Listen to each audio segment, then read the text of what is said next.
د لیک لوست مینوالو سلامونه. نن په داسې تورو خبره کوو چې له ر وروسته راځي، بیل ترې لیکل کیږي. ر الف غین دی، راغه. رب چې ده سترګو پټېدو ته وایي، یا مثلا یو چا ته وایي چې ژر دا کار وکوئ، د سترګو په رپ کې دا کار وکړه، یا د سترګو په رپ کې ځان راورسوه. د رپ نه رټ هم جوړولی سي.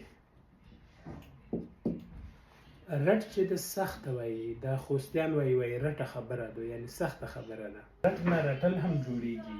یا له ر نه بې وروسته راسي هم بیله لیکل کیږي، لکه رب. نو رب خو هر چاته معلومیږي. له ر نه ښې هم وروسته راسي، بیله لیکل کیږي. رخت، رخت چې ټوکر ته وایي. یا شین که ر نه وروسته راسي بیل لیکل کیږي، لکه رش. دې نه رش نه رشوت هم جوړولی سي. ر شین د واو ته ورسره یو ځای کړه. یا ګاپ هم بیل ترې لیکل کیږي، رګ. رګ خو پیژنې د وجود کې چې لري لري تللی دي او وینه رسوي. میم هم بیل ترې لیکل کیږي، لکه رما. ر میم ه، رما. رما یعنی ډېرې میږي چې وي یو ځای، هغې ته رما وایي.